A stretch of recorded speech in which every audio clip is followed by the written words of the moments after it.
તો સ્વાધ્યાય 1.1 પ્રશ્ન 2 યોગ્ય રીતે અલ્પવિરામ મૂકો અને સંખ્યા ફરીથી લખો. તો અહીંયા 73 લાખ છે 75,307. તો અહીંયા 73 લાખ 75,307. તો એકમ દશક ને 100. દશકના સ્થાન પર કેટલા છે 300 અને એકમના સ્થાન પર 7 અને કેટલા છે 75,000. તો અહીંયા 75,000 એટલે 1000 અને 10,000ના સ્થાન પર કેટલા છે 75 અને લાખના સ્થાન પર આવશે 73. તો એકમ દશક 100,000 10,000 લાખ 10 લાખ એટલે 73,75,307. ચલો પછી 9 કરોડ 5,41,000. તો કરોડના સ્થાન પર આવશે 9 અને કેટલા છે 5 લાખ એટલે 0 5 લાખ અને ખાલી ફક્ત 41 છે.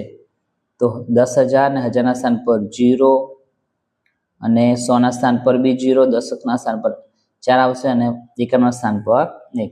તો એકમ દશક 100,000 10,000 લાખ 10 લાખ અને કરોડ. તો 9 કરોડ 5,41,000. ચલો પછી આગળ 58,423,202. તો 58 મિલિયન છે તો આંતરરાષ્ટ્રીય છે. તો 58,423,000. તો 423,000 અને 202. મિલિયનમાં દરેક અલ્પવિરામ 3 આંકડા પહેલા આવે. તો અહીંયા પણ 3 આંકડા પહેલા અને અહીંયા પણ 3 આંકડા પહેલા. તો જો એકમ દશક 100,000 10,000 100,000 અને મિલિયન 10 મિલિયન. તો અહીંયા 58 મિલિયન છે એટલે 58,423,000 એટલે 423,202. ચલો છેલ્લું 23,30,010.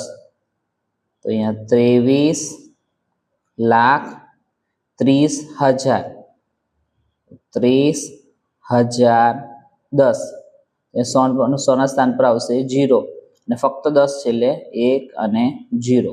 તો એકમ દશક 100,000 10,000 લાખ 10 લાખ. તો 23 લાખ 1000ના સ્થાન પર 1000ના ગ્રુપમાં કેટલા છે 30,000. તો અહીંયા આપણે 30,000 અને ફક્ત 10.